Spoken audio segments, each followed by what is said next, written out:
Bueno chicos, muy buenas tardes para todos.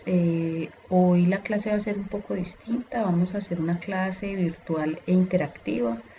Les voy a pedir que miren con mucha atención este video y otros dos videos de YouTube con el que vamos a reforzar algunos conceptos.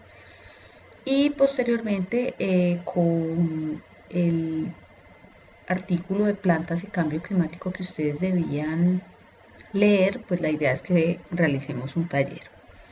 Bueno, el tema de hoy es fotosíntesis. Hoy vamos a profundizar un poquito en la parte bioquímica y ambiental de la fotosíntesis. Este proceso yo me imagino que ustedes en biología lo abordaron, pero pues aquí la idea es profundizar un poquito más en la parte bioquímica.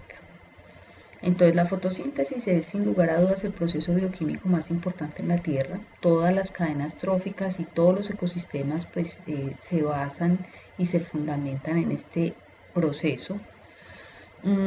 La reacción general de la fotosíntesis, que ustedes ya la saben, pues es esta. Los organismos fotosintéticos con la energía lumínica que proviene del sol, agua y CO2, que es un gas que está en altas concentraciones en la atmósfera, y con una serie de procesos bioquímicos donde intervienen diversas enzimas y que se da en varias fases, sintetizan glucosa, que es un carbohidrato, y oxígeno molecular, que es un gas, que es el que nosotros, los organismos aerobios, respiramos. A grandes rasgos, pues esta ecuación es muy simple y podría pensarse que la fotosíntesis es un proceso muy simple, pero realmente la fotosíntesis es un proceso muy complejo donde intervienen muchos compuestos, donde intervienen muchas enzimas y como lo dije anteriormente, pues se va en varias etapas. Bueno, en la Tierra los primeros organismos fotosintéticos, según la teoría endosimbiótica, pues que es un organismo que absorbió a otros, empezó a aparecer, estos organismos aparecieron en los océanos y empezaron a hacer fotosíntesis. Y a medida que iban haciendo fotosíntesis, pues los niveles de oxígeno empezaron a aumentar en la atmósfera y eso pues ha generado la gran diversidad de seres vivos que hay en el planeta. Pero ¿de dónde viene la energía que, o sea, cómo obtienen la energía los seres vivos para hacer fotosíntesis, los organismos fotosintéticos? Esa energía viene del Sol. El Sol es una estrella, es un cuerpo muy caliente, está a 6000 grados Kelvin y está permanentemente enviando energía en forma de ondas. Esas ondas viajan por el espacio, viajan por el vacío y llegan a la Tierra. Las ondas viajan a diferentes longitudes, es decir, una onda está compuesta por unos valles y unas crestas y de acuerdo a la amplitud entre las crestas, eso es la longitud de onda. Entonces, el Sol manda esas ondas, llegan a la Tierra, en el espacio están los rayos gamma, los rayos X y a la Tierra entra esta pequeña franja que es el ultravioleta y el espectro visible. En este pequeño espacio del espectro visible que está de los 400 a los 750 nanómetros es donde se da la fotosíntesis. Bueno, a la Tierra también entran pues rayos infrarrojos, los microondas y otra cantidad de ondas según el espectro electromagnético. Entonces, los organismos fotosintéticos tienen unas cosas que se llaman pigmentos fotosintéticos. Un pigmento es cualquier sustancia que absorbe luz. En el caso de los organismos fotosintéticos existen varios pigmentos fotosintéticos. Uno de ellos es la clorofila. La clorofila está clasificada como clorofila A o clorofila B. ¿Cuál es la diferencia? Esta flecha me lo está indicando. La clorofila A tiene un metilo y la clorofila B tiene un aldehído. De resto son dos estructuras iguales donde hay un centro de magnesio que es lo que le da el color verde. Si se fijan, esta estructura, pues aparte de ser bastante compleja, tiene muchos dobles enlaces. Esos dobles enlaces son cruciales para atrapar los electrones que vienen en la energía en el Sol, en las ondas electromagnéticas, ¿sí?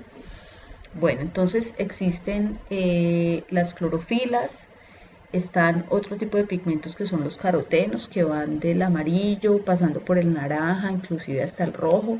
Son sustancias que también tienen muchos dobles enlaces y como lo veremos más adelante, pues esos dobles enlaces son cruciales para atrapar la energía que viene del Sol. Y también están las antofilas. Las antofilas son muy parecidas a los carotenos, pues tienen una que otra diferencia y pues igual tienen muchos dobles enlaces que son los que les permiten captar la energía lumínica. Aquí vemos un espectro de absorción de estos pigmentos, de los principales pigmentos fotosintéticos. Tenemos la clorofila A. La clorofila A absorbe más o menos a los 450 nanómetros. La clorofila B más o menos ya alcanzando los 470 nanómetros. Acá tenemos los carotenos y hay otros pigmentos fotosintéticos, pero los más comunes, como les decía, son estos tres. Bueno, entonces, en la Tierra, ¿quiénes hacen fotosíntesis? Los primeros organismos fotosintéticos fueron bacterias. Actualmente todavía existen bacterias fotosintéticas, pero estas bacterias pues son más escasas. Y los organismos fotosintéticos más ampliamente distribuidos son las plantas. Las plantas pues tienen sus células y dentro de sus células hay unos organelos que se llaman cloroplastos, y en esos cloroplastos es donde se lleva a cabo la fotosíntesis. Entonces vamos a hablar de los cloroplastos. Los cloroplastos son organelos especializados, poseen una membrana interna, que es esta, y una membrana externa. La membrana externa es bastante permeable, es decir, deja pasar muchas cosas, y la membrana interna es un poquito más selectiva, y dentro de esa membrana interna están el estroma, que son unos espacios intersticiales, es decir, los espacios que hay aquí, y hay una membrana que se llama membrana tilacoides, la cual está organizada en unos paqueticos que forman unas pilas que se llaman granas. En la membrana tilacoides y en el estroma se lleva a cabo la fotosíntesis. Entonces vamos a ver con más detalle esto. La fotosíntesis tiene dos etapas o dos fases. Una que ha sido llamada la fase lumínica, pero realmente pues esto ya está en desuso este término. Ahora se habla más de reacciones que capturan energía, y una fase oscura, que no es tal, porque no es que tenga que estar oscuro para que ocurra, simplemente es que no necesita energía lumínica. Entonces por eso ahora se habla de reacciones que capturan energía y reacciones fotoindependientes. Vamos a hablar de las reacciones que capturan energía, o antiguamente llamada fase lumínica. ¿Qué ocurre aquí? Bueno, aquí ven un esquema que de pronto es bastante complejo, tiene muchas cosas, entonces la idea es que esta parte la reforcemos con el primer video de YouTube que se llama las reacciones lumínicas, y yo se los voy a explicar aquí brevemente, pero la idea es que ustedes pausen el video aquí, vean el video de YouTube y continúen. Bueno, ¿qué ocurre aquí? Esta fase está dividida en el fotosistema 1, que es este, y el fotosistema 2. A ambos fotosistemas llegan pues fotones, que son la energía lumínica. En el fotosistema 1 hay clorofila A, en el fotosistema 2 hay clorofila B. ¿Qué ocurre aquí? Aquí ocurre una serie de reacciones que hacen que esa energía lumínica se transforme en energía química, o sea, en AT y en ATP. Yo les voy a hablar más en profundidad del fotosistema 2, porque el laboratorio que vamos a hacer mañana es sobre este fotosistema 2. Entonces, ¿qué ocurre aquí? Los fotones llegan, impactan la clorofila se rompen esos enlaces y queda inestable. Entonces, para que se devuelva la estabilidad a la clorofila, ocurre este proceso que se llama fotólisis del agua. Foto es luz, lisis es rompimiento. Entonces, la fotólisis del agua es el rompimiento de la molécula de agua por acción de la luz. Vamos a ver en más detalle esto. Ese rompimiento, esa fotólisis del agua también es llamada reacción de Hill, porque Hill fue la persona que lo estudió. Nosotros mañana en el laboratorio vamos a hacer la fotosíntesis, pero el paso donde más nos vamos a centrar es este que se llama reacción de Hill. ¿Qué ocurre aquí? El agua, por acción de la luz, se rompe dando origen a oxígeno, protones y electrones. Existen compuestos que son aceptores de esos electrones y de esos protones, en este caso es el NADP. Entonces, cuando la luz rompe el agua, se genera NADP, se genera NADPH, se generan dos protones y se libera oxígeno. Ese oxígeno es el que sale por los estomas y es el que nosotros respiramos. Entonces, en esta parte es que se genera el oxígeno que vimos en la primera fórmula. Aquí se genera ese oxígeno con el rompimiento de la molécula de agua, ¿sí? Y este NADPH que se genera y estos protones son energía que se va a utilizar más adelante en la fotosíntesis, ¿sí? Listo. Luego siguen las reacciones que fijan carbono. Esta se ha denominado el ciclo de Calvin.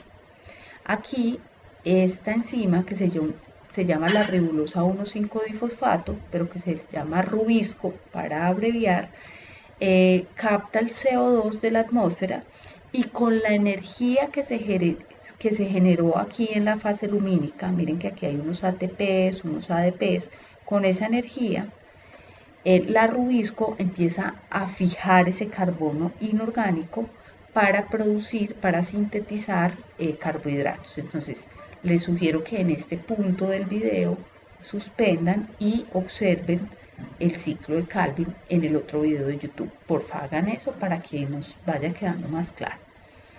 Bueno, entonces, el CO2 atmosférico es fijado en forma de carbohidratos. El principal carbohidrato es la glucosa, pero recuerden que la glucosa pues se une a otras glucosas y forman almidón, forman celulosa, dependiendo de lo que la planta necesite en este caso.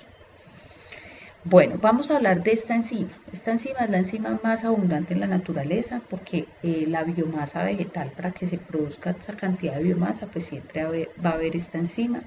Se llama ribulosa 1,5-bifosfato carboxilasa oxigenasa. Miren que tiene dos nombres y ya vamos a ver el porqué de esos dos nombres. Esta enzima es supremamente importante. ¿Por qué?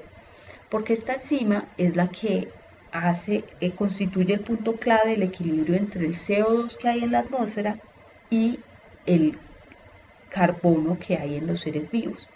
Es decir, gracias a esa enzima, el carbono atmosférico se vuelve carbohidratos. Entonces, el ciclo del carbono, tal como lo vemos aquí, se puede dar gracias a esa enzima. Y por supuesto, también el ciclo del oxígeno, ¿sí?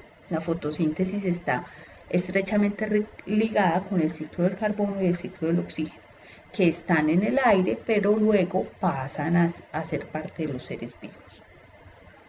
Bueno. Les voy a hablar de un proceso que se llama fotorrespiración. Resulta que la fotorrespiración es el proceso contrario a la fotosíntesis. Aquí la rubisco, en vez de tomar CO2 y liberar oxígeno, hace el proceso contrario. Es decir, toma oxígeno y libera CO2. ¿Por qué? Es decir, ¿cuál es el objetivo de esto? Esto es un proceso derrochador, donde se pierde el carbono que se fijó y adicionalmente se consume energía. Entonces las plantas, ¿por qué lo hacen? Entonces necesito que detenidamente miren en el artículo que ustedes debían leer y ahí explican muy claramente el proceso de fotoinhibición y el proceso de fotorrespiración. Se cree que este proceso es un proceso fotoprotector. Es decir, cuando hay niveles muy altos de radiación y cuando hay niveles muy altos de oxígeno, la enzima rubisco, que como vimos tiene dos nombres, ¿sí?